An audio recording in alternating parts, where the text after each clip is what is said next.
To kick off, halftime Dallas trails Denver 16-0 at the Death Star, and the curse of the red stripe is in full effect as Dallas, I think you could argue, had their worst half of the season. Easily their worst half of the season. Offense shut out. Dak's first game back after his injury and the bye week. So it has been a few weeks since he's played. Offense has no rhythm.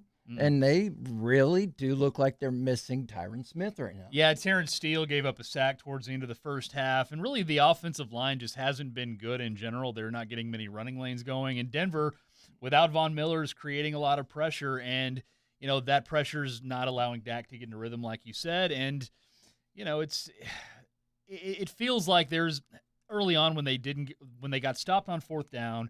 Then they, on 4th and 2, didn't kick the field goal, went for it, did not convert. That really gave Denver a lot of momentum. And then, of course, Denver took advantage of a couple defensive miscues by Dallas. Yeah, and while the fourth downs might be questionable, especially the second one where it's 4th and 2 and it was about a 38 or 39-yard field goal. Take your points there, man. That play was there to be made. And at first we all thought Dak threw a ball that was tipped, and it looked like it ended up just being a bad throw.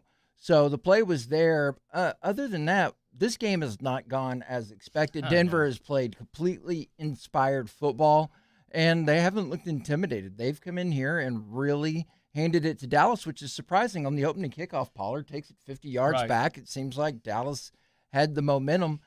But, Lyle Collins, right tackle, Terrence Steele, left tackle, and we mentioned during the pregame show, if this game does go sideways, it would be because Dallas wasn't able to get Denver to stop running the football. And Denver is shoving it down their throats right now. I mean, they've trailed a lot of these games recently.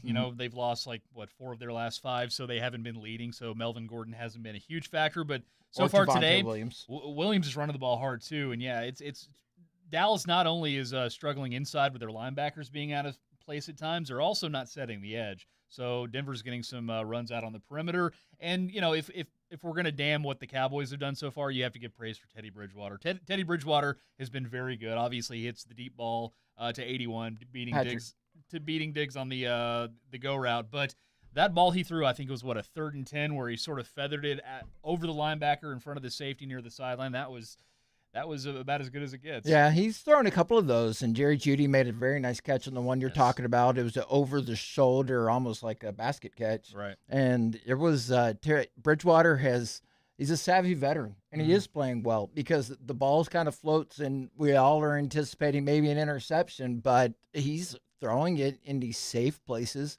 and allowing his guys to make plays. And Denver's a good team. They have a lot of talented players. Jerry Jeudy was drafted above CeeDee Lamb.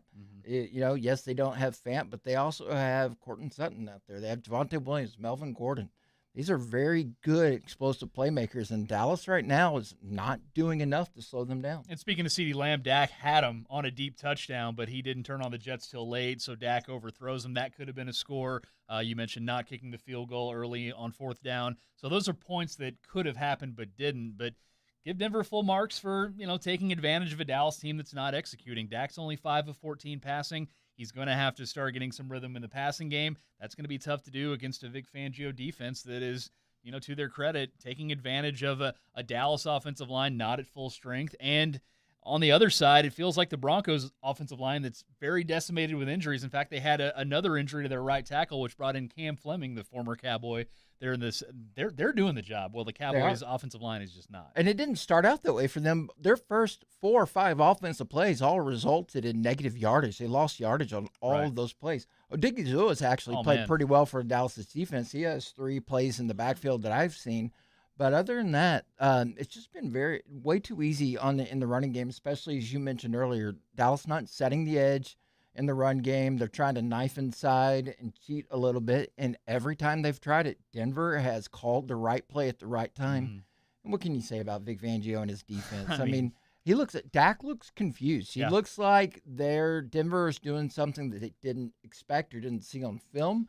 And it's really kept them off balance. And to flip it around, the other side, Dallas played a little bit more zone last week against Minnesota, and that caused a little confusion with Kirk Cousins. Well, they're doing it again, and they're leaving gaps open in the middle of the field for Teddy Bridgewater, and he's absolutely taking advantage of it. So if Dallas down 16-0, luckily it's not more because, McManus, they didn't try a 67-yard field goal at the end.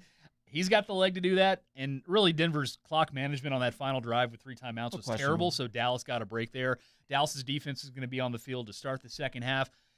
If you have any keys to maybe come back and screw around and win this game, to me, the pass rush has to continue to pressure Bridgewater, hoping he can make a mistake to get yourself back in this game. Yeah, you got to dial up the press. If you cannot get there with 4, then you're going to have to start blitzing. Right. And Micah Parsons, to his credit, has done a good job, either out in space or bringing pressure. So, I mean, it's just one of those things where if the offense can or the defense can get off the field and the offense can get a touchdown, then we'll have a ball game in the second half.